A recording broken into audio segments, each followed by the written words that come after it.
Movement चली सी मी to world level ते, है ना। ऑलमोस्ट सिमिलर एक मूवमेंट है जिहड़ी कि पंजाबी कुड़ियां लई चलाई जा रही है। तो उत्थे ही कुछ कुड़ियां ने अप्रोच किया जिहड़ियां कि दिलप्रीत तो, खास कर इस सिंगर तो पीड़ित ने, उन्हां कुड़ियां ने अप्रोच किया स्नैपचैट आई थिंक, है ना।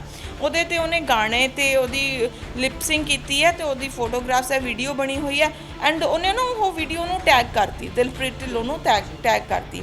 ਉਹਨੇ ਉਹਨੂੰ ਮੈਸੇजेस ਕਰਨੇ ਸ਼ੁਰੂ ਕਰਤੇ, ਉਹਦੇ ਨਾਲ ਇੰਟਰੈਕਟ ਹੋਇਆ, ਮਤਲਬ ਉਹਨੂੰ ਇਹੋ ਜਿਹੇ ਵਲਗਰ ਮੈਸੇजेस ਕਰਨੇ ਸ਼ੁਰੂ ਕਰਤੇ ਨਾ। ਤਾਂ ਉਹ ਕੁੜੀ ਕਿਤੇ ਨਾ ਕਿਤੇ ਮੈਂਟਲੀ ਹਰਾਸ ਹੋਈ ਉਸ ਚੀਜ਼ ਨੂੰ ਲੈ ਕੇ। ਉਹ ਕੁੜੀਆਂ ਹਜੇ ਹਿਡਨ ਬੋਲ ਰਹੀਆਂ ਨੇ, ਸਾਹਮਣੇ ਨਹੀਂ ਆ ਰਹੀਆਂ। ਅਗਰ ਉਹ ਸਾਹਮਣੇ ਆਉਂਦੀਆਂ ਤਾਂ ਬਹੁਤ ਕਲੀਅਰ ਕ੍ਰਿਮੀਨਲ ਚਾਰजेस ਜਿਹੜੇ ਇਸ ਗਾਇਕ ਤੇ ਲੱਗਦੇ ਆ and I will support for that. Dilpreet the case ਆਇਆ, ਉਹ ਲੜਕੀ ਹੈ ਜਿਹੜੀ ਅੰਬਰ, है ना, ਉਹਦੇ ਪਰਿਵਾਰ ਨੇ ਮੇਰੇ ਨਾਲ 2-3 ਦਿਨ ਹੋਏ ਰਾਬਤਾ ਬਣਾਇਆ। ਬੇਸਿਕਲੀ ਮੈਂ ਨਹੀਂ ਸੀ ਜਾਣਦੀ ਕਿ ਉਹ ਸਿੰਗਰ ਕੌਣ ਹੈ। ਮੇਰੇ ਕੋਲ 15 ਕੁ ਮੈਸੇਜ ਇਹੋ ਜਿਹੇ ਆਏ ਕਿ ਤੁਸੀਂ ਇਸ ਚੀਜ਼ ਤੋਂ ਪਾਸੇ ਹਟ ਜਾਓ। ਇੱਕ ਨੇ ਦੋ ਨੇ ਨਹੀਂ, ਕਈਆਂ ਨੇ ਕਿਹਾ ਕਿ ਤੁਸੀਂ ਇਸ ਕੇਸ 'ਚੋਂ ਪਿੱਛੇ ਹਟ ਜਾਓ, ਕਿਉਂ ਇਹ ਨਾ ਹੋਵੇ ਕਿ ਤੁਹਾਡੇ ਤੇ ਕੱਲ੍ਹ ਨੂੰ ਕੋਈ ਪ੍ਰੋਬਲਮ ਆਵੇ, ਹੈ ਨਾ। ਕਿ ਉਹਨਾਂ ਦੇ ਦਿਮਾਗ 'ਚ ਵੀ ਕਿਤੇ ਇਹੀ ਚੱਲ ਰਿਹਾ ਹੋਊਗਾ ਵੀ ਬੰਦਾ ਗਨ ਰੱਖਦਾ ਕੋਲੇ, ਹੈ ਨਾ, ਆਪਦੇ ਆਪ ਨੂੰ ਸਮਝਦਾ ਕੁਛ ਵੀ, ਕੱਲ੍ਹ ਨੂੰ ਮੇਰੇ ਤੇ ਵੀ ਮਾਰ ਕਰ ਸਕਦਾ। ਉਸ ਲੇਡੀ ਦੀ ਬੱਚੀ ਅੰਬਰ ਨੂੰ ਦੱਸ ਰਹੀ ਹੈ ਕਿ ਮੇਰੀ ਮਦਰ ਨਾਲ ਤੇਰੇ ਹਸਬੈਂਡ ਦੇ ਰਿਲੇਸ਼ਨਸ਼ਿਪ ਹੈ। ਉਹ ਵੀ ਭੱਜ ਲਵੇ ਜੇ ਉਹ ਹਥਿਆਰਾਂ ਵਾਲਾ ਆਪਦੇ ਆਪ ਨੂੰ ਸਮਝਦਾ ਆ ਤਾਂ ਲੈਟਸ ਸੀ, ਸਾਹਮਣੇ ਆਉਂਦੇ ਆ ਫਿਰ ਇੱਕ ਵਾਰੀ। ਮੈਨੂੰ ਪਤਾ ਸੀ, ਮੈਨੂੰ ਲੱਗਦਾ ਅੰਬਰ ਨੂੰ ਪਤਾ ਸੀ ਇਸ ਬਾਰੇ ਕਿ ਉਹ 2 ਮੈਰਿਜਸ ਉਹਦੀਆਂ ਆਲਰੇਡੀ ਹੋ ਚੁੱਕੀਆਂ ਨੇ। ਅਗਰ ਇੱਕ ਕੁੜੀ ਬੋਲਦੀ ਹੈ ਤਾਂ ਉਹ ਕਈ ਹੋਰ ਕੁੜੀਆਂ ਦੀ ਜ਼ਿੰਦਗੀ ਬਚਾ ਰਹੀ ਹੁੰਦੀ ਹੈ। ਜੇ ਇੱਕ ਕੁੜੀ ਚੁੱਪ ਕਰਦੀ ਹੈ ਉਹ ਕਈ ਹੋਰ ਕੁੜੀਆਂ ਦੀ ਜ਼ਿੰਦਗੀ ਬਰਬਾਦ ਕਰ ਰਹੀ ਹੁੰਦੀ ਹੈ। ਜੇ ਇਹੋ ਜਿਹੇ ਲੋਕ, ਜੇ ਇਹੋ ਜਿਹੇ ਗਾਉਣ ਵਾਲੇ ਆ ਕੇ ਕੁਛ ਮਤਲਬ ਜਿਹਨਾਂ ਦੇ ਆਪਦੀ ਮਾਨਸਿਕ ਪੱਧਰ ਨਹੀਂ ਹੈ ਕੋਈ, ਉਹ ਆ ਕੇ ਸਾਡੇ ਬੱਚਿਆਂ ਨੂੰ ਖਰਾਬ ਕਰਕੇ ਜਾਂਦੇ ਨੇ, ਤਾਂ ਇਹ ਸਾਡੀ ਹੋਂਦ ਤੇ, ਸਾਡੀ ਐਗਜ਼ਿਸਟੈਂਸ ਤੇ ਸਵਾਲ ਹੈ।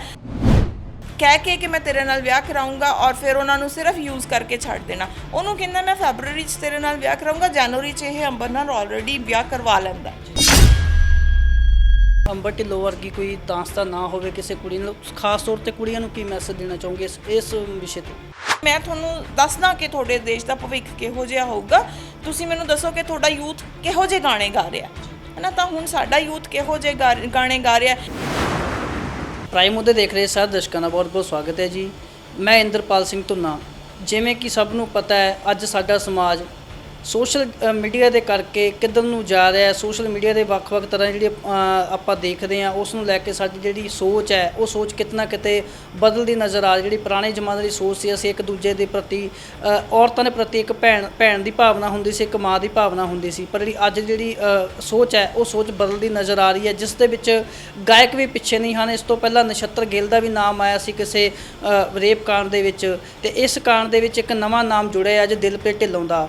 ਬੀਤੇ ਦਿਨੀ ਸਮਾਜ ਸੇਵੀ ਔਰਤਾਂ ਦੇ ਹੱਕਾਂ ਦੀ ਗੱਲ ਕਰਨ ਵਾਲੀ ਮੈਡਮ ਹਰਮੀਤ ਕੌਰ ਬਰਾੜ ਨੇ ਇੱਕ ਪੋਸਟ ਪਾਈ ਸੀ ਫੇਸਬੁੱਕ ਤੇ, ਜਿੱਥੇ ਉਹਨਾਂ ਨੇ ਦਿਲਪ੍ਰੀਤ ਢਿੱਲੋਂ ਜਿਹੜਾ ਗਾਇਕ ਹੈ, ਗੀਤ ਆਏ ਨੇ ਨਵੇਂ, ਥੋੜ੍ਹੇ 2 ਸਾਲਾਂ ਤੋਂ ਪ੍ਰਫੁੱਲਤ ਹੋਇਆ, ਉਹਦੇ ਜਿਹੜੇ ਕਾਲੇ ਕਾਰਨਾਮੇ ਨੇ ਉਹਨਾਂ ਨੇ ਆਪਣੇ ਸੋਸ਼ਲ ਮੀਡੀਆ ਤੇ ਸ਼ੇਅਰ ਕੀਤੇ ਨੇ। ਉਹਨਾਂ ਅਸੀਂ ਗੱਲਬਾਤ ਕਰਾਂਗੇ ਕੀ ਸੀਗੀ ਸਾਰੀ ਗੱਲਬਾਤ, ਤੇ ਉਹਨਾਂ ਜਿਹੜੀ ਪਤਨੀ ਕਹਿੰਦੇ ਨੇ ਪਤਨੀ ਇਹਨਾਂ ਦੀ ਗੱਲ ਹੋਈ ਹੈ, ਕੀ ਗੱਲਬਾਤ ਹੋਈ ਹੈ, ਸਾਰੀ ਗੱਲਬਾਤ ਜਾਣ ਕਰਦੇ ਹਾਂ। ਅਸੀਂ ਹਰਮੀਤ ਕੌਰ ਬਰਾੜ ਜੀ ਕੋਲ ਪਟਿਆਲੇ ਪਹੁੰਚੇ ਹਾਂ। ਬਹੁਤ ਬਹੁਤ ਸਵਾਗਤ ਹੈ। ਸਤਿ ਸ਼੍ਰੀ ਅਕਾਲ। ਸਤਿ ਸ਼੍ਰੀ ਅਕਾਲ ਜੀ। ਦੇਖੋ, ਗੱਲ ਆਪਾਂ ਸ਼ੁਰੂ ਕਰਦੇ ਹਾਂ ਦਿਲਪ੍ਰੀਤ ਹੋਰਾਂ ਦੀ, ਕਿਉਂਕਿ ਆਪਾਂ ਮੇਨ ਉਹਦੇ ਤੇ ਆਏ ਹਾਂ। ਲੇਕਿਨ ਥੋੜ੍ਹੀ ਜਿਹੀ ਮੈਂ ਇਸ ਵਿੱਚ ਐਡ ਕਰਨਾ ਚਾਹੂੰਗੀ ਕਿ ਮੋਰੈਲਿਟੀ ਨਾਮ ਦੀ ਚੀਜ਼ ਜਦੋਂ ਅਸੀਂ ਗੱਲ ਕਰ ਰਹੇ ਹਾਂ ਅੱਜ ਇਸ ਸਮੇਂ ਦੇ ਵਿੱਚ, ਕਿ ਐਕਸਟਰਾ ਮੈਰਿਟਲ ਅਫੇਅਰਸ ਨੇ, ਚਾਹੇ ਮਤਲਬ ਮੈਂ 2-3 ਕੇਸ ਨਾ ਲਗਾਤਾਰ ਸੌਟ ਆਊਟ ਕਰਕੇ ਹਟੀਆਂ, ਬਿਕਾਜ਼ ਮੈਂ ਵੂਮਨ ਰਾਈਟ ਐਕਟਿਵਿਸਟ ਹੋਣ ਦੇ ਨਾਤੇ ਮੇਰੇ ਕੋਲ ਨਾ ਦੁਨੀਆ ਭਰ ਤੋਂ ਹੀ, ਖਾਸ ਕਰ ਆਪਣੇ ਪੰਜਾਬੀ ਭਾਈਚਾਰੇ ਨਾਲ ਰਿਲੇਟਡ ਮੇਰੇ ਕੋਲ ਕੇਸਿਸ ਆਉਂਦੇ ਰਹਿੰਦੇ ਆ ਨਾ। ਮੈਂ 2-3 ਕੇਸਿਸ ਲਗਾਤਾਰ ਸੌਟ ਆਊਟ ਕਰਕੇ ਹਟੀਆਂ, ਜਿਹੜੇ ਕਿ ਕੇਸਿਸ ਹੀ ਇਹੋ ਜਿਹੇ ਹੈ ਕਿ ਇੱਕ ਬੰਦਾ ਆ, ਉਹਦੇ ਬੱਚੇ ਹੈ, ਵਾਈਫ ਹੈ, ਇੱਕ ਲੇਡੀ ਹੈ ਦੂਜੇ ਪਾਸੇ, ਉਹਦੇ ਬੱਚੇ ਹੈ, ਉਹਦੀ ਫੈਮਿਲੀ ਹੈ, still because of social media ਜਾਂ ਅਦਰਵਾਈਜ਼ ਕੋਈ ਸਰਕਲ ਹੋ ਗਿਆ ਕਿ ਉਹ ਇੱਕ ਦੂਜੇ ਨਾਲ ਰਿਲੇਸ਼ਨ ਚਾਹੁੰਦੇ ਨੇ। ਔਰ ਮੋਰੈਲਿਟੀ ਨਾਮ ਦੀ ਚੀਜ਼ ਨਹੀਂ ਹੈ, ਪਰਿਵਾਰ 2 ਕਿ 4 ਪਰਿਵਾਰ ਜਿਹੜੇ ਆ ਉਸ ਦੇ ਨਾਲ ਖਰਾਬ ਹੋ ਰਹੇ ਨੇ ਨਾ। ਹੁਣ ਲੇਟੈਸਟ ਜਿਹੜਾ ਤੁਸੀਂ ਵੀ ਗੱਲ ਕੀਤੀ ਆ ਕਿ ਦਿਲਪ੍ਰੀਤ ਦਾ ਕੇਸ ਆਇਆ, ਉਹ ਲੜਕੀ ਹੈ ਜਿਹੜੀ ਅੰਬਰ, है ना। ਉਹਦੇ ਪਰਿਵਾਰ ਨੇ ਮੇਰੇ ਨਾਲ 2-3 ਦਿਨ ਹੋਏ ਰਾਬਤਾ ਬਣਾਇਆ। ਬੇਸਿਕਲੀ ਮੈਂ ਨਹੀਂ ਸੀ ਜਾਣਦੀ ਕਿ ਉਹ ਸਿੰਗਰ ਕੌਣ ਹੈ, ਕਿਉਂਕਿ ਮੇਰਾ ਥੋੜਾ ਜਿਹਾ ਲੈਵਲ ਆਈ ਕੈਨ ਸੇ ਪੁਰਾਣਾ ਕਹਿ ਲਓ ਤੁਸੀਂ, ਮਤਲਬ ਕਹਿ ਸਕਦੇ ਹੋ ਕਿ ਕਿਉਂਕਿ ਮੇਰੇ ਉਹ ਲੈਵਲ ਨਹੀਂ ਹੈ, ਉਹ ਗਾਣੇ ਸੁਣਨ ਦਾ ਲੈਵਲ ਨਹੀਂ ਹੈਗਾ। ਮੈਂ ਨਹੀਂ ਜਾਣਦੀ ਸੀ ਕਿ ਉਹ ਇੱਕ ਸਿੰਗਰ ਹੈ। ਮੇਰੇ ਕੋਲ ਇੱਕ ਕੇਸ ਆਇਆ ਜਦੋਂ ਉਹਨਾਂ ਨੇ ਮੈਨੂੰ ਦੱਸਿਆ ਕਿ ਇਹ ਕੋਈ ਸੈਲੀਬ੍ਰਿਟੀ ਹੈ, ਇਹ ਕੋਈ ਸਿੰਗਰ ਹੈ। ਮੈਂ ਕਿਹਾ ਸੌਰੀ ਨਹੀਂ ਮੈਨੂੰ ਪਤਾ।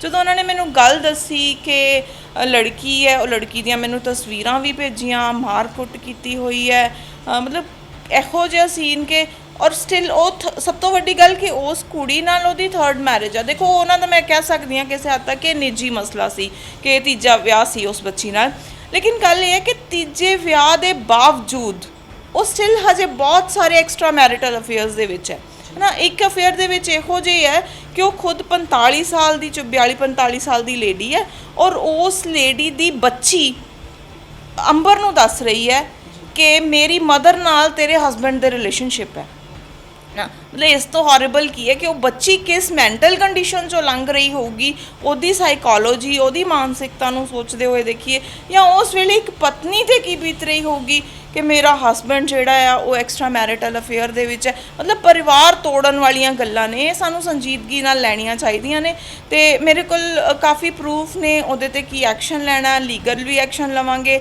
ਕੁਝ ਵੀ ਅਜੇ ਸੋਸ਼ਲੀ ਲੈਣਾ ਪੈਂਦਾ ਉਹ ਵੀ ਲਵਾਂਗੇ ਨਾ। ਦੇਖੋ ਮਤਲਬ ਅੱਗੇ ਕੀ ਕਰਨਾ ਆ ਉਹ ਸੋਚਦੇ ਹਾਂ, ਲੇਕਿਨ ਇਹ ਬਹੁਤ ਸੰਜੀਦਾ ਮਸਲੇ ਨੇ, ਸੰਜੀਦਾ ਸਵਾਲ ਨੇ, ਇਹਨਾਂ 'ਤੇ ਗੱਲ ਕਰਨੀ ਬਣਦੀ ਹੈ ਜੀ। ਤੁਸੀਂ ਦੱਸਿਆ ਅੰਬਰ ਢਿੱਲੋਂ ਜਿਹੜੇ ਪਤਨੀ ਨੇ ਦਿਲਪ੍ਰੀਤ ਢਿੱਲੋਂ ਦੇ ਨਾਲ ਤੁਹਾਡੀ ਗੱਲਬਾਤ ਹੋਈ ਆ, ਜਿਹੜੇ ਤੁਸੀਂ 2-3 ਹੋਰ ਮੈਰਿਜਾਂ ਦੀ ਗੱਲ ਕੀਤੀ ਹੈ ਵੀ ਦਿਲਪ੍ਰੀਤ ਢਿੱਲੋਂ 2 ਮੈਰਿਜ ਹੋਰ ਹੋਈਆਂ ਨੇ, ਇਹਦੇ ਬਾਰੇ ਅੰਬਰ ਢਿੱਲੋਂ ਨੂੰ ਪਤਾ ਸੀ ਜਾਂ ਬਾਅਦ 'ਚੋਂ ਪਤਾ ਲੱਗਿਆ ਜੀ?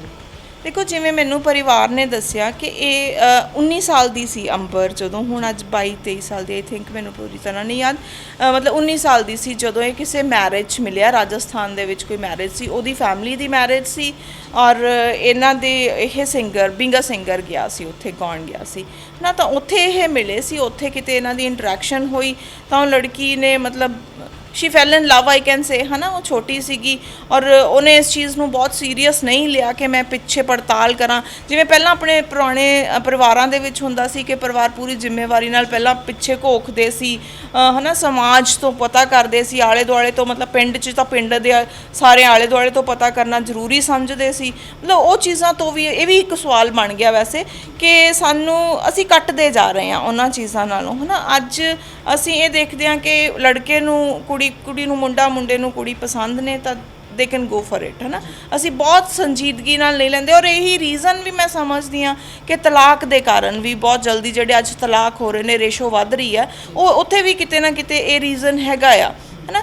ਤਾਂ ਇਹ ਇੱਕ ਦੂਜੇ ਨੂੰ ਮਿਲੇ ਆ, ਉੱਥੇ ਜਾ ਕੇ ਇਹਨੇ ਕਿਹਾ ਆ ਕਿ ਮਤਲਬ ਮੈਰਿਜ ਕਰਦੇ ਆ, ਹੈ ਨਾ। ਲੇਟਰ ਔਨ ਇਹਨਾਂ ਦੀ ਮੇਰੇ ਖਿਆਲ ਜਨਵਰੀ 18 ਦੇ ਵਿੱਚ ਮੈਰਿਜ ਹੋਈ ਹੈ। ਔਰ ਤੁਸੀਂ ਹੈਰਾਨੀ ਦੀ ਗੱਲ ਇੱਕ ਮੈਂ ਹੋਰ ਐਡ ਕਰੂੰਗੀ ਕਿ ਉਸ ਤੋਂ ਬਾਅਦ ਇਹ ਜਦੋਂ ਇਹਨਾਂ ਦੀ ਆਪਸ 'ਚ ਕਿਸੇ ਸਹਿਮਤੀ ਬਣ ਜਾਂਦੀ ਹੈ ਕਿਸੇ ਗੱਲ 'ਤੇ, ਤਾਂ ਇਹ ਬੰਦਾ ਸਿਐਟਲ ਜਾਂਦਾ ਹੈ ਉੱਥੇ ਕਿਸੇ ਸ਼ੋਅ ਲਈ। ਉੱਥੇ ਇਹ ਇੱਕ ਕੁੜੀ ਨੂੰ ਕੈਲਗਰੀ ਤੋਂ ਵੀ ਬੁਲਾਉਂਦਾ, ਇੱਕ ਅੰਬਰ ਨੂੰ ਵੀ ਬੁਲਾਉਂਦਾ ਸੇਮ ਉਸੇ ਪ੍ਰੋਗਰਾਮ ਦੇ ਵਿੱਚ ਕਿ ਮੈਂ ਤੈਨੂੰ ਮਿਲਣਾ ਆ ਨਾ। ਦੋਨੋਂ ਕੁੜੀਆਂ ਨੂੰ ਇੱਕੋ ਪ੍ਰੋਗਰਾਮ 'ਚ ਬੁਲਾਉਂਦਾ। ਉਹ ਸੀਟ ਛੱਡ ਕੇ ਦੂਜੀ ਤੇ ਉਹਦੇ ਕੋਲ ਮਿਲਣ ਚਲਾ ਜਾਂਦਾ, ਦੂਜੀ ਛੱਡ ਕੇ ਇਹਦੇ ਕੋਲ ਮਿਲਣ ਆਉਂਦਾ। ਔਰ ਦੋਨੋਂ ਕੁੜੀਆਂ ਨੂੰ ਪਤਾ ਨਹੀਂ ਹੈ ਕਿ ਉਹ ਬੰਦਾ ਸਾਡੇ ਦੋਵਾਂ ਨਾਲ ਫਲਰਟ ਕਰ ਰਿਹਾ, ਹੈ ਨਾ। ਉਹ ਕੁੜੀ ਨੂੰ ਕਹਿ ਰਿਹਾ ਕਿ ਮੈਂ ਤੇਰੇ ਨਾਲ ਫੈਬਰਵਰੀ 'ਚ ਮੈਰਿਜ ਕਰਵਾਉਣੀ ਹੈ।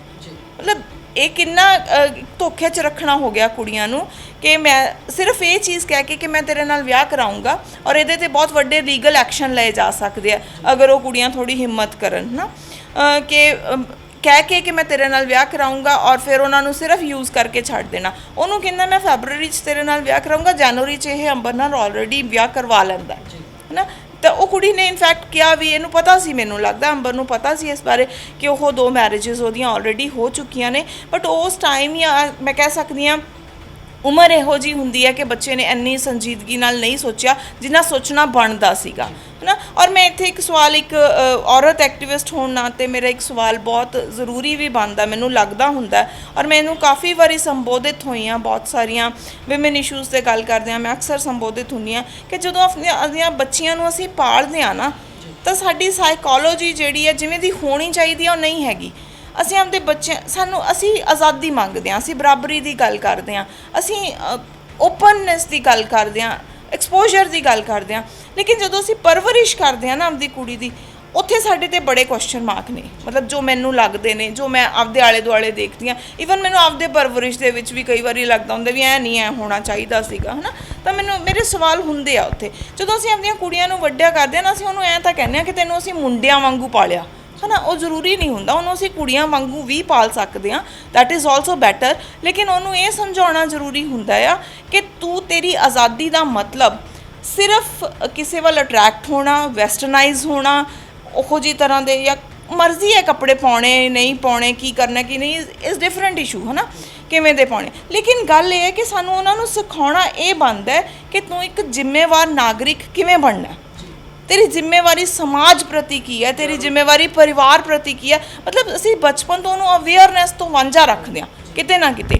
ਤੁਸੀਂ ਦੇਖੋਗੇ ਕਿ ਆਮ ਵੀ ਅਸੀਂ ਅਗਰ, ਮੈਂ ਥੋੜੀ ਗੱਲ ਸੌਰੀ ਲੰਮਕ ਗਈ, ਲੇਕਿਨ ਇਹਦੇ ਵਿੱਚ ਮੈਨੂੰ ਲੱਗਦਾ ਕਿ ਇਹ ਚੀਜ਼ਾਂ ਐਡ ਕਰਨੀਆਂ ਬਣਦੀਆਂ, ਕਿਉਂਕਿ ਜਦੋਂ ਅਸੀਂ ਦੋ ਲੇਡੀਜ਼ ਨੂੰ ਗੱਲ ਕਰਦੇ ਹਾਂ, ਤੁਸੀਂ ਅਕਸਰ ਸੁਣਿਆ ਹੋਣਾ ਕਿ ਉਹਨਾਂ ਦੀ ਗੱਲ ਤਕਰੀਬਨ ਸੂਟਾਂ ਬਾਰੇ, ਮੇਕਅਪ ਬਾਰੇ ਇੱਥੋਂ ਤੱਕ ਸੀਮਿਤ ਰਹਿੰਦੀ ਹੈ। ਦੇ don't talk about politics, they don't talk about socialism, they don't talk about word liberation, ਕੀ ਹੋ ਰਿਹਾ ਦੁਨੀਆ ਤੇ, ਹੈ ਨਾ, ਉਹਦੇ ਬਾਰੇ ਉਹ ਗੱਲਾਂ ਨਹੀਂ ਕਰ ਸਕਦੇ।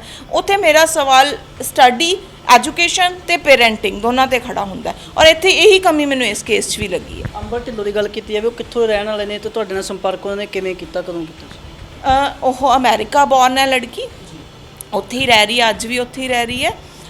ਤੇ ਉਹਨਾਂ ਨੇ ਮੇਰੇ ਨਾਲ ਫ਼ੋਨ 'ਤੇ ਕੰਟੈਕਟ ਕੀਤਾ, ਮੇ ਵੀ ਕਿਸੇ ਦੇ ਜ਼ਰੀਏ ਉਹਨਾਂ ਨੂੰ ਪਤਾ ਲੱਗਿਆ ਹੋਊਗਾ ਕਿ ਮੈਂ ਲੜਕੀਆਂ ਲਈ ਲੜਾਈ ਲੜਦੀ ਹਾਂ ਨਾ, ਤਾਂ ਇਸ ਤਰ੍ਹਾਂ ਉਹਨਾਂ ਨੇ ਮੇਰੇ ਨਾਲ ਇੱਕ ਹੋਰ ਪੋਸਟ ਪਾਈ ਹੈ ਜਿਹਦੇ ਵਿੱਚ ਤੁਸੀਂ ਕਿਹਾ ਵੀ ਉਹ 100 ਅਬਵ ਜਿਹੜੇ ਕੁੜੀਆਂ ਨੇ ਉਹਨਾਂ ਉਹ ਧੋਖਾ ਕਰ ਚੁੱਕਿਆ, ਤੇ ਉਹ ਕੀ ਕਹਾਣੀ ਹੈਗੀ ਉਹਦੇ ਬਾਰੇ ਥੋੜ੍ਹਾ ਜਾਣਨਾ। ਦੇਖੋ, ਉਹ ਨਾ ਇੱਕ ਲੜਕੀ ਮੂਵਮੈਂਟ ਚਲਾ ਰਹੀ ਹੈ, ਇੱਕ ਮੂਵਮੈਂਟ ਚੱਲੀ ਸੀ ਮੀ ਟੂ ਵਰਲਡ ਲੈਵਲ 'ਤੇ, ਹੈ ਨਾ।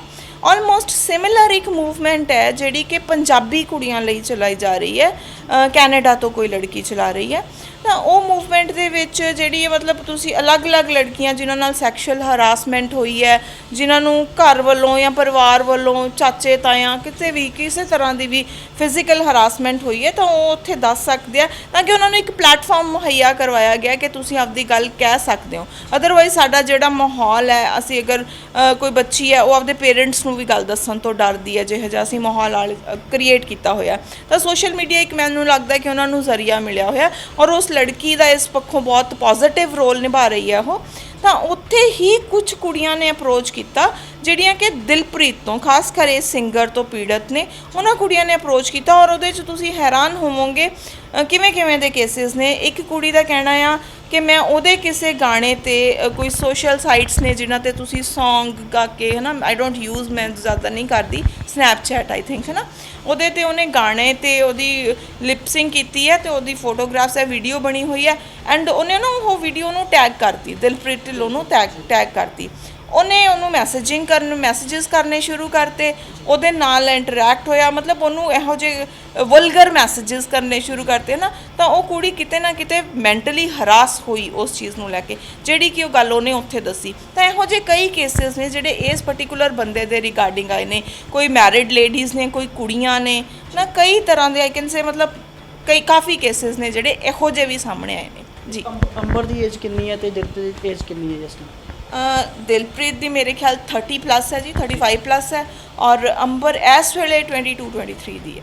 ਤੇ ਜਿਹੜਾ ਤੁਸੀਂ ਦੱਸਿਆ ਵੀ ਹੋਰ ਲੜਕੀਆਂ ਨਾਲ ਵੀ ਨੇ ਇੱਦਾਂ ਕੀਤਾ, ਕਿਸੇ ਨੇ ਹੁਣ ਤੱਕ ਕੋਈ ਕੰਪਲੇਂਟ ਕੀਤੀ, ਕੋਈ ਲੀਗਲ ਐਕਸ਼ਨ ਲਿਆ ਕਿਸੇ ਨੇ ਪਹਿਲਾਂ?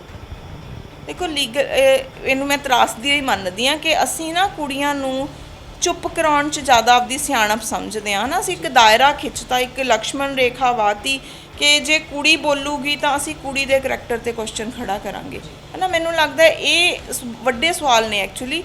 ਇਹ ਸਿਰਫ ਇੱਕ ਕੇਸ ਤੱਕ ਸੀਮਿਤ ਨਹੀਂ, ਇਹ ਬਹੁਤ ਸਾਰੀਆਂ ਚੀਜ਼ਾਂ ਨੂੰ ਅੱਗੋਂ ਖਰਾਬ ਜਾਂ ਸਹੀ ਕਰਨ ਦੇ ਵਿੱਚ ਰੋਲ ਨਿਭਾਉਂਦੇ ਆ। ਅਗਰ ਇੱਕ ਕੁੜੀ ਬੋਲਦੀ ਹੈ ਤਾਂ ਉਹ ਕਈ ਹੋਰ ਕੁੜੀਆਂ ਦੀ ਜ਼ਿੰਦਗੀ ਬਚਾ ਰਹੀ ਹੁੰਦੀ ਹੈ।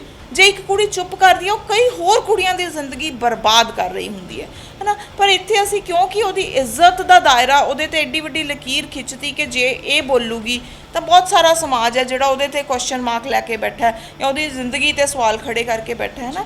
ਤਾਂ ਉਹ ਚੀਜ਼ਾਂ ਕਰਕੇ ਮੈਨੂੰ ਲੱਗਦਾ ਕਿ ਉਹ ਕੁੜੀਆਂ ਹਜੇ ਹਿਡਨ ਬੋਲ ਰਹੀਆਂ ਨੇ, ਸਾਹਮਣੇ ਨਹੀਂ ਆ ਰਹੀਆਂ। ਅਗਰ ਉਹ ਸਾਹਮਣੇ ਆਉਂਦੀਆਂ ਤਾਂ ਬਹੁਤ ਕਲੀਅਰ ਕ੍ਰਿਮੀਨਲ ਚਾਰजेस ਜਿਹੜੇ ਆ ਇਸ ਗਾਇਕ ਤੇ ਲੱਗਦੇ ਆ and I will support for that. ਮਤਲਬ ਅਗਰ ਉਹ ਕੁੜੀਆਂ ਸਾਹਮਣੇ ਆਉਣਾ ਚਾਹਣ, ਮੈਂ ਤੁਹਾਡੇ ਵੀ ਪਲੇਟਫਾਰਮ ਤੋਂ ਇਹੀ ਮੈਸੇਜ ਦਊਂਗੀ ਕਿ ਅਗਰ ਉਹ ਕੁੜੀਆਂ ਸਾਹਮਣੇ ਆਉਣਾ ਚਾਹਣ, I will be the first person ਜਿਹੜੀ ਕਿ ਉਹਨਾਂ ਨੂੰ ਸਪੋਰਟ ਕਰੂਗੀ, ਜਿਹੜੀ ਉਹਨਾਂ ਦੀ ਅਗਵਾਈ ਕਰੂਗੀ, ਹੈ ਨਾ। ਔਰ ਮੇਰੇ ਲਈ ਕੋਈ ਸੈਲੀਬ੍ਰਿਟੀ ਨਹੀਂ ਹੈ, ਕੋਈ ਸਿੰਗਰ ਨਹੀਂ ਹੈ, ਮੇਰੇ ਲਈ ਇੱਕ ਉਹ ਬੰਦਾ ਜਿਹੜਾ ਕਿ ਗਲਤ ਕਰ ਰਿਹਾ, ਜਿਹੜਾ ਕਿ ਸਮਾਜ ਨੂੰ ਗੰਦਲਾ ਕਰ ਰਿਹਾ, ਉਹਨੂੰ ਸਜ਼ਾ ਦੇਣੀ ਮੈਨੂੰ ਆਪਦੀ ਪ੍ਰਾਇੋਰਟੀ ਲੱਗਦੀ ਹੈ। ਹਰਵੀਰ ਜੀ, ਜਿਵੇਂ ਆਪਾਂ ਗੱਲ ਕਰੀਏ, ਗੱਲ ਲੱਚਰਤਾ ਗੀਤਾਂ ਦੀ ਆ ਜਾਵੇ, ਗੈਂਗਸਟਰ ਨੂੰ ਪ੍ਰਮੋਟ ਕਰਨ ਦੀ ਗੀਤਾਂ ਦੀ ਆਏ, ਤਾਂ ਉੱਥੇ ਗੱਲ ਇਹ ਜਵਾਬ ਇਹ ਹੁੰਦਾ ਜੀ, ਜੇ ਅਸੀਂ ਸੁਣਦੇ ਹਾਂ ਤੇ ਤਾਂ ਉਹ ਗਾਉਂਦੇ ਆ, ਗਾਉਣ ਤੇ ਸੁਣਨ ਤੱਕ ਤਾਂ ਗੱਲ ਕਿਤੇ ਸੀਮਤ ਸੀ। ਹੁਣ ਜਿਹੜੀ ਗੱਲ ਆ ਇਹ ਵਿਆਹ ਸ਼ਾਦੀਆਂ ਤੱਕ ਪਹੁੰਚ ਗਈ ਨੂੰ ਤੁਸੀਂ ਕਿਵੇਂ ਸਮਝਦੇ ਹੋ?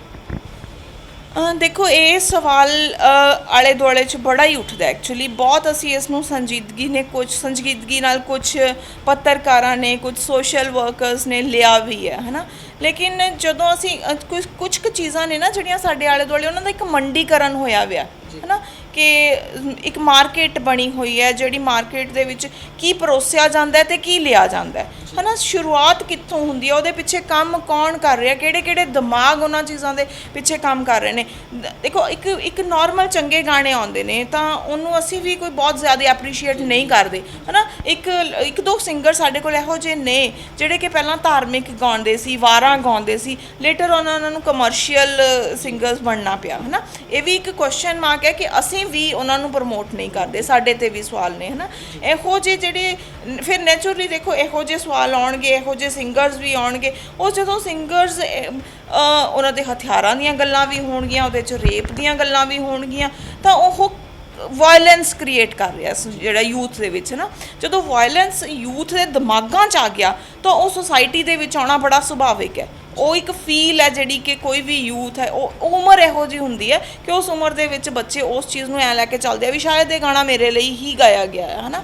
ਤਾਂ ਉਹ ਜਿਹੜੀ ਚੀਜ਼ ਹੈ ਉਹ ਸੁਸਾਇਟੀ ਲਈ, ਸੁਸਾਇਟੀ ਨੂੰ ਵਾਇਲੈਂਟ ਕਰਨ ਦੇ ਵਿੱਚ ਕਿੰਨੀ ਕੁ ਜ਼ਿਆਦਾ ਖਤਰਨਾਕ ਹੈ। ਔਰ ਲੇਟਰ ਔਨ ਉਹਦੇ ਜਿਹੜੇ ਕਿੰਨੇ ਕਿ ਐਕਸਪਲੋਸਿਵ ਰਿਜ਼ਲਟਸ ਹੋਣੇ ਆ, ਉਹ ਚੀਜ਼ਾਂ ਤੋਂ ਹਜੇ ਅਸੀਂ ਕਾਫੀ, ਮੈਨੂੰ ਲੱਗਦਾ ਕਿ ਉਹਨੂੰ ਨਿਗਲੈਕਟ ਕਰ ਰਹੇ ਹਾਂ ਉਸ ਰਿਜ਼ਲਟਸ ਨੂੰ, ਜਿਹੜਾ ਕਿ ਬਹੁਤ ਜ਼ਿਆਦਾ ਹਾਰਮਫੁਲ ਹੋਣ ਵਾਲੇ ਆ ਆਉਣ ਵਾਲੇ ਟਾਈਮ 'ਚ, ਤੇ ਸਾਨੂੰ ਉਹਨਾਂ ਤੇ ਕੰਮ ਕਰਨਾ ਬੰਦ ਆਇਆ ਜੀ। ਹਰਵੀਰ ਜੀ, ਆਪਾਂ ਦੁਬਾਰਾ ਫਿਰ ਇਸ ਵਿਸ਼ੇ ਤੇ ਗੱਲ ਕਰਾਂਗੇ। ਜਿਹੜੇ ਗਾਇਕ ਸੀਗੇ ਹਥਿਆਰਾਂ ਨੂੰ ਪ੍ਰਮੋਟ ਕਰਨ ਦੇ, ਉਹ ਇਕੱਲੇ ਪਹਿਲਾਂ ਤਾਂ ਮੇਲਸ ਤੱਕ, ਮੁੰਡਿਆਂ ਤੱਕ ਸੀਮਤ ਸੀਗੇ, ਮੁੰਡੇ ਹਥਿਆਰ ਪ੍ਰਮੋਟ ਕਰਦੇ ਨੇ। ਅੱਜ ਕੱਲ੍ਹ ਜਿਹੜੇ 2-3 ਨਵੇਂ ਗਾਣੇ ਆਏ ਨੇ ਉਹਦੇ ਵਿੱਚ ਸ਼ਰੇਆਮ ਜਿਹੜੀ ਕੁੜੀਆਂ ਨੇ ਉਹ ਗੰਨਾਂ ਲਈ ਫਿਰਦੀਆਂ ਨੇ, ਫਾਇਰਿੰਗ ਕਰਦੀਆਂ, ਉਹਨੂੰ ਤੁਸੀਂ ਕਿਵੇਂ ਦੇਖਦੇ ਹੋ? ਦੇਖੋ, ਪਹਿਲੀ ਗੱਲ ਤਾਂ ਮੈਂ ਬਹੁਤੇ ਗਾਣੇ ਸੁਣਦੀ ਨਹੀਂ, ਹੈ ਨਾ, ਖਾਸ ਕਰ ਇਹੋ ਜਿਹੇ ਨਹੀਂ ਸੁਣਦੀ। ਐਵੇਂ ਨਹੀਂ ਕਿ ਗਾਣੇ ਨਹੀਂ ਸੁਣਦੀ, ਇਹੋ ਜਿਹੇ ਨਹੀਂ ਸੁਣਦੀ। ਪਰ ਮੈਨੂੰ ਐਂ ਲੱਗਦਾ ਕਿ ਅਗਰ ਐਵੇਂ ਦਾ ਸੱਚੀ ਕੁਛ ਆ ਰਿਹਾ ਹੈ ਤਾਂ ਇਹ ਨੋ ਡਾਊਟ ਜਿੰਨਾ ਹਾਨੀਕਾਰਕ ਮੁੰਡਿਆਂ ਲਈ ਹੈ। ਦੇਖੋ, ਅੱਜ ਇੱਕ ਸਵਾਲ ਬੜਾ ਸਾਹਮਣੇ ਆਉਂਦਾ ਜਦੋਂ ਖਾਸ ਕਰਕੇ ਮੇਰੇ ਵਰਗੀ ਔਰਤ ਨੂੰ, ਕੁੜੀਆਂ ਦੇ ਲਈ ਜਦੋਂ ਮੈਂ ਬੋਲਣ ਲਈ ਨਿਕਲਦੀ ਹਾਂ, ਬੋਲਦੀ ਹਾਂ, ਤਾਂ ਮੇਰੇ ਤੇ ਨਾ ਇੱਕ ਸਵਾਲ ਖੜਾ ਹੁੰਦਾ ਕਿ ਤੁਸੀਂ ਸਿਰਫ ਕੁੜੀਆਂ ਲਈ ਬੋਲਦੇ ਹੋ, ਤੁਸੀਂ ਮਰਦਾਂ ਨੂੰ ਸੰਬੋਧਿਤ ਨਹੀਂ ਹੁੰਦੇ ਜਾਂ ਉਹਨਾਂ ਦਾ ਪੱਖ ਨਹੀਂ ਪੂਰਦੇ, ਹੈ ਨਾ। ਐਵੇਂ ਦੀ ਗੱਲ ਆਉਂਦੀ ਆ।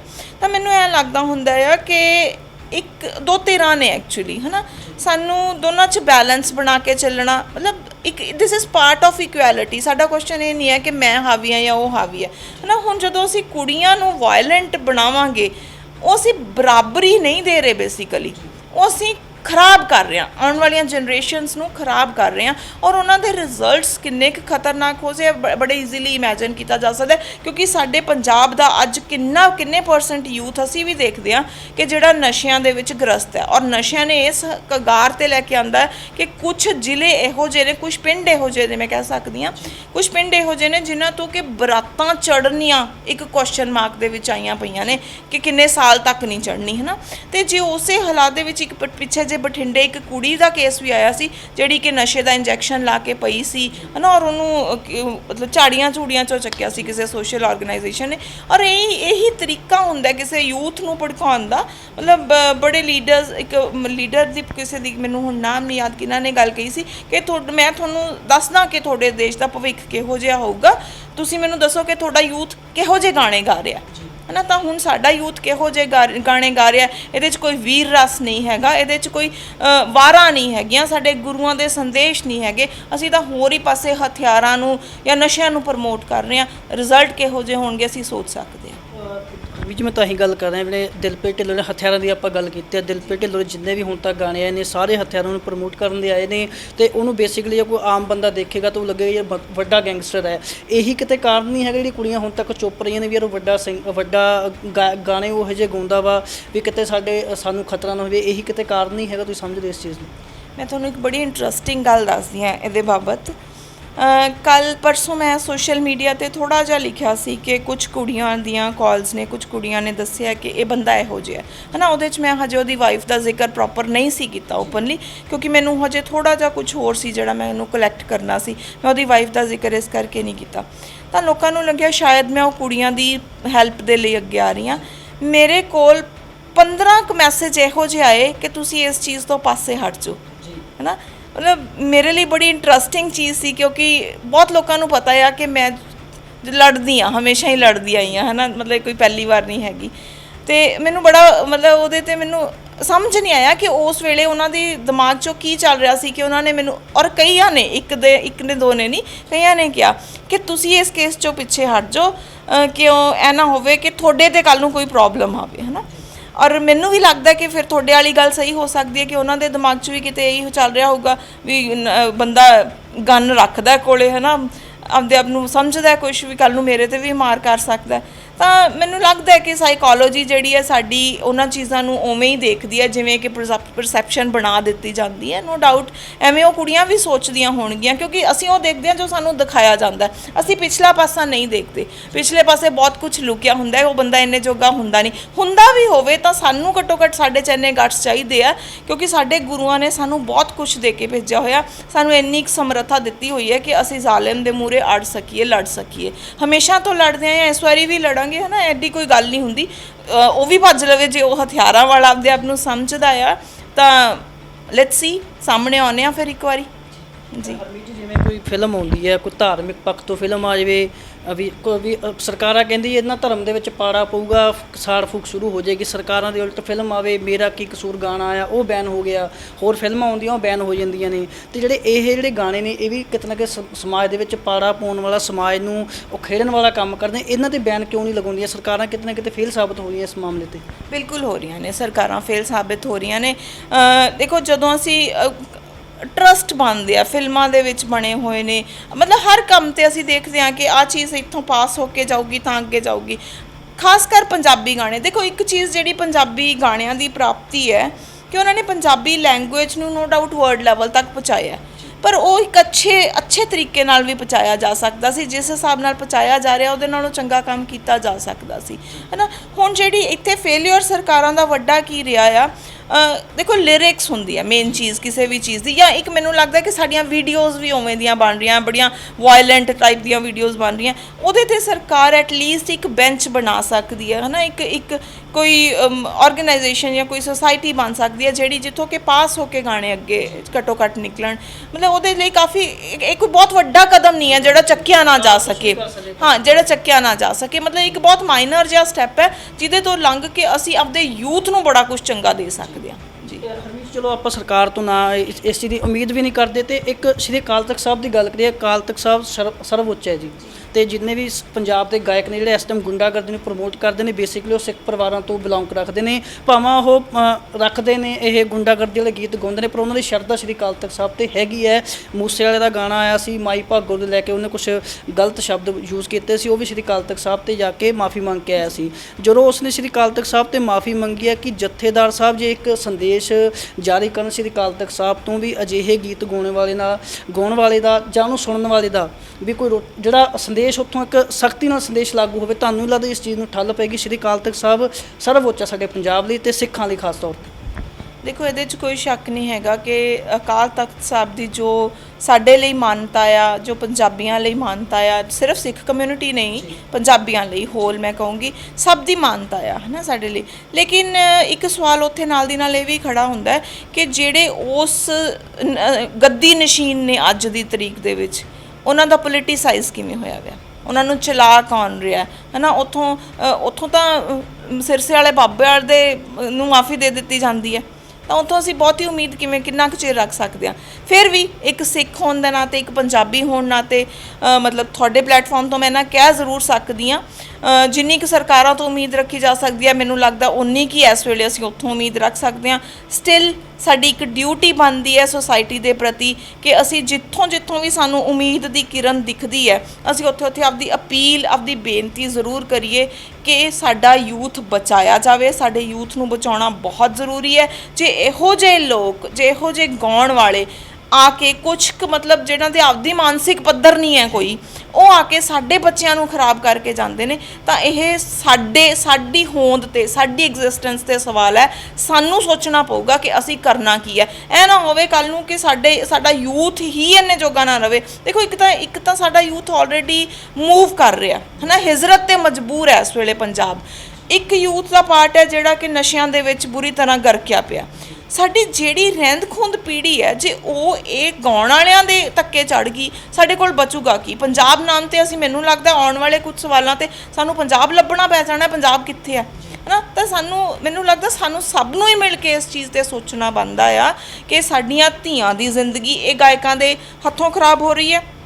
ਉਹਨਾਂ ਦੇ ਸੁਨੇਹਿਆਂ ਨਾਲ, ਉਹਨਾਂ ਦੇ ਗਾਏ ਗਾਣਿਆਂ ਨਾਲ ਸਾਡੇ ਬੱਚੇ, ਸਾਡੇ ਮੁੰਡੇ ਵਿਗੜ ਰਹੇ ਨੇ ਨਾ। ਮਤਲਬ ਅਸੀਂ ਸਾਰਾ ਯੂਥ ਹੀ ਗਵਾ ਰਹੇ ਹਾਂ ਨਾ, ਇੱਕ ਥੋੜ੍ਹੇ ਜਿਹੇ ਗਲਤ ਲੋਕਾਂ ਕਰਕੇ। ਤਾਂ ਸਾਨੂੰ ਸਭ ਨੂੰ ਹੀ ਇਸ ਚੀਜ਼ ਦੇ ਲਈ ਅੱਗੇ ਆਉਣਾ ਪਊਗਾ। ਸਾਨੂੰ ਇਹ ਸਰਕਾਰਾਂ ਤੱਕ ਵੀ ਅਪੀਲ ਕਰਨੀ ਪਊਗੀ, ਸਾਨੂੰ ਅਕਾਲ ਤਖਤ ਸਾਹਿਬ ਤੱਕ ਵੀ ਅਪੀਲ ਕਰਨੀ ਪਊਗੀ, ਸਾਨੂੰ ਨਿੱਜੀ ਤੌਰ ਤੇ ਵੀ ਆਪਣੇ ਘਰਾਂ ਤੋਂ ਵੀ ਇਹ ਕਹਾਣੀ ਸ਼ੁਰੂ ਕਰਨੀ ਪਊਗੀ। ਅਖੀਰ 'ਚ ਤੁਹਾਡੇ ਇੱਕ ਮੈਸੇਜ ਲਵਾਂਗੇ ਵੀ ਕੋਈ ਹੋਰ ਅੰਬਰ ਢਿੱਲੋਂ ਵਰਗੀ ਕੋਈ ਦਾਸਤਾ ਨਾ ਹੋਵੇ ਕਿਸੇ ਕੁੜੀ ਨੂੰ, ਖਾਸ ਤੌਰ ਤੇ ਕੁੜੀਆਂ ਨੂੰ ਕੀ ਮੈਸੇਜ ਦੇਣਾ ਚਾਹੋਗੇ ਇਸ ਵਿਸ਼ੇ ਤੇ? ਦੇਖੋ, ਮੇਰਾ ਇੱਕ ਬਹੁਤ ਜ਼ਰੂਰੀ ਮੈਸੇਜ ਹੈ ਲੜਕੀਆਂ ਦੇ ਲਈ, ਲਰਨ ਟੂ ਸੇ ਨੋ। ਜੇ ਤੁਹਾਨੂੰ ਕੋਈ ਵਰਗਲਾ ਰਿਹਾ, ਤੁਹਾਨੂੰ ਆਪਦੀਆਂ ਗੱਲਾਂ 'ਚ ਲੈ ਰਿਹਾ, ਤੁਹਾਨੂੰ ਪੜਤਾਲ ਕਰਨੀ ਆਉਣੀ ਚਾਹੀਦੀ ਹੈ ਕਿ ਸਾਹਮਣੇ ਵਾਲਾ ਕਿੰਨੇ ਕੁ ਪਾਣੀ 'ਚ ਹੈ, ਉਹ ਇਸ ਤੋਂ ਪਹਿਲਾਂ ਕੀ ਕਰ ਚੁੱਕਿਆ ਨਾ। ਸਾਨੂੰ ਕਹਿਣਾ ਆਉਣਾ ਚਾਹੀਦਾ ਕਿ ਨਹੀਂ ਬਸ ਨਾ। ਔਰ ਜੇ ਕਿਸੇ ਕੁੜੀ ਨਾਲ ਹੋ ਵੀ ਜਾਂਦਾ ਨਾ ਕੁਝ ਗਲਤ, ਤਾਂ ਉਸ ਵੇਲੇ ਸਾਨੂੰ ਹੋਰ ਸਵਾਲ ਨਹੀਂ ਖੜੇ ਕਰ ਦੇਣੇ ਚਾਹੀਦੇ ਕਿ ਆਉਣ ਵਾਲੀਆਂ ਕਈ ਕੁੜੀਆਂ ਰੁਕ ਜਾਣ ਕਿ ਅਸੀਂ ਜੇ ਕੋਈ ਕੁੜੀ ਸਾਹਮਣੇ ਆ ਰਹੀ ਹੈ ਹਿੰਮਤ ਕਰਕੇ, ਅਸੀਂ ਆਉਣ ਵਾਲੀਆਂ ਕਈਆਂ ਕੁੜੀਆਂ ਦੇ ਰਾਹ ਰੋਕ ਦਈਏ ਵੀ ਇਹ ਤੂੰ ਕਿਵੇਂ ਅੱਗੇ ਆ ਗਈ ਨਾ। ਸਾਨੂੰ ਉਸ ਕੁੜੀ ਦੀ ਸਪੋਰਟ ਕਰਨੀ ਚਾਹੀਦੀ ਹੈ। ਜਦੋਂ ਅਸੀਂ ਉਸ ਕੁੜੀ ਦੀ ਸਪੋਰਟ ਕਰਾਂਗੇ ਨਾ, ਪਿੱਛੇ ਹੋਰ ਕਈ ਕੁੜੀਆਂ ਦੀ ਜ਼ਿੰਦਗੀ ਵੀ ਬਚੂਗੀ ਤੇ ਹੋਰ ਕਈ ਕੁੜੀਆਂ ਉਹ ਹਿੰਮਤ ਵੀ ਕਰਨਗੀਆਂ ਕਿ ਸਾਡੇ ਨਾਲ ਇਹ ਬੁਰਾ ਹੋਇਆ, ਦੱਸਣ ਦੀ ਹਿੰਮਤ ਕਰਨਗੀਆਂ। ਸਾਨੂੰ ਆਪਦੇ ਪਰਿਵਾਰਾਂ 'ਚੋਂ ਪਲੇਟਫਾਰਮ ਦੇਣੇ ਚਾਹੀਦੇ ਆ, ਸਾਨੂੰ ਮੀਡੀਆ ਦੇ ਵਿੱਚ ਵੀ ਦੇਣੇ ਚਾਹੀਦੇ ਆ, ਸਾਨੂੰ ਸੋਸ਼ਲ ਮੀਡੀਆ 'ਤੇ ਵੀ ਦੇਣੇ ਚਾਹੀਦੇ ਆ। ਸਾਨੂੰ ਉਹਨਾਂ ਨੂੰ ਪਲੇਟਫਾਰਮ ਮੁਹੱਈਆ ਕਰਾਉਣਾ ਪਊਗਾ ਜੀ। ਬਸ ਇਹ ਸਨ ਹਰਮੀਤ ਕੌਰ ਬਰਾੜ, ਜਿਨ੍ਹਾਂ ਨੇ ਦਿਲਪ੍ਰੀਤ ਢਿੱਲੋਂ ਵੱਲੋਂ ਲੜਕੀਆਂ ਦੀ ਖਰਾਬ ਕੀਤੀ ਜ਼ਿੰਦਗੀ, ਦਾਸਤਾਨ ਜਿਹੜੀ ਲੜਕੀਆਂ ਦੀ ਦੁੱਖਦਾਈ ਦਾਸਤਾਨ, ਉਹ 'ਤੇ ਚਾਨਣਾ ਪਾਇਆ। ਕਿਵੇਂ ਵੀ ਅੰਬਰ ਢਿੱਲੋਂ ਜਿਹੜੀ ਉਹਦੀ ਪਤਨੀ ਆ, ਉਹ ਪਤਨੀ ਦੇ ਨਾਲ ਪੈਰਲਰ ਇੱਕ ਹੋਰ ਟੇਬਲ 'ਤੇ ਲੜਕੀ ਬੈਠੀ ਹੈ। ਜਨਵਰੀ ਵਿੱਚ ਅੰਬਰ ਨਾਲ ਵਿਆਹ ਹੁੰਦਾ ਤੇ ਫਰਵਰੀ ਵਿੱਚ ਉਸ ਲੜਕੀ ਨਾਲ ਉਹ ਵਿਆਹ ਦਾ ਝਾਂਸਾ ਦੇ ਰਿਹਾ ਹੈ। ਦਿਲਪ੍ਰੀਤ ਢਿੱਲੋਂ ਦੇ ਜਿਹੜੇ ਗਾਣੇ ਨੇ ਉਹ ਪ੍ਰਮੋਟ ਕਰਦੇ ਨੇ ਹਥਿਆਰਾਂ ਨੂੰ, ਕਿਤੇ ਨਾ ਕਿਤੇ ਕਾਰਨ ਬਣੇ ਜਿਹੜੀਆਂ ਹੁਣ ਤੱਕ ਕੁੜੀਆਂ ਦੀ ਜਿਹੜੀ ਜ਼ਿੰਦਗੀ ਬਰਬਾਦ ਹੋਈ ਹੈ। ਉਹ ਇਸ ਚੀਜ਼ ਤੋਂ ਡਰਦੀਆਂ ਸਨ ਵੀ ਉਹ ਬੰਦਾ ਕਿਤੇ ਨਾ ਕਿਤੇ, ਇਹਨਾਂ ਨੂੰ ਵੀ ਜਿਵੇਂ ਕਿ ਦੱਸਿਆ, ਇਹਨਾਂ ਨੂੰ ਮੈਸੇਜ ਆਏ ਨੇ ਵੀ ਤੁਸੀਂ ਇਸ ਕੇਸ ਤੋਂ ਦੂਰ ਰਹੋ। ਇਹ ਕਿਤੇ ਨਾ ਕਿਤੇ ਸਾਡੇ ਵਾਸਤੇ ਸ਼ਰਮਨਾਕ ਗੱਲ ਹੈ। ਤੇ ਹਰਮੀਤ ਕੌਰ ਬਰਾੜ ਨੇ ਬਹੁਤ ਵਧੀਆ ਮੈਸੇਜ ਦਿੱਤਾ ਵੀ ਸਾਨੂੰ ਡਰਨ ਦੀ ਲੋੜ ਨਹੀਂ, ਖਾਸ ਤੌਰ ਤੇ ਕੁੜੀਆਂ ਨੂੰ। ਜੇ ਕਿਸੇ ਨਾਲ ਅਜਿਹੀ ਕੋਈ ਧੱਕਾ ਹੁੰਦਾ ਹੈ ਤਾਂ ਉਹਨੂੰ ਸਾਹਮਣੇ ਆਉਣਾ ਚਾਹੀਦਾ। ਤੇ ਇਸ ਨਾਲ ਇਹ ਵੀ ਜ਼ਰੂਰੀ ਹੈ, ਜੇ ਕੋਈ ਅਜਿਹੀ ਕੋਈ ਅਟਰੈਕਸ਼ਨ ਹੋ ਰਹੀ ਹੈ, ਤੁਹਾਨੂੰ ਅਜਿਹਾ ਕੋਈ ਝਾਂਸਾ ਦੇ ਰਿਹਾ, ਤਾਂ ਸਾਨੂੰ ਉਹਦੇ ਬਾਰੇ ਜਾਂਚ ਪੜਤਾਲ ਕਰ ਲੈਣੀ ਚਾਹੀਦੀ ਹੈ, ਕਿਉਂਕਿ ਇਹ ਸਾਡੀ ਜ਼ਿੰਦਗੀ ਦਾ ਸਵਾਲ ਹੈ। ਮੈਂ ਇੰਦਰਪਾਲ ਸਿੰਘ ਧੁੰਨਾ, ਕੈਮਰਾਮੈਨ ਹੈਰੀ ਦੇ ਨਾਲ। ਵੇਖਦੇ ਰਹੋ ਪ੍ਰਾਈਮ ਉਦੇ। ਸਤਿ ਸ਼੍ਰੀ ਅਕਾਲ।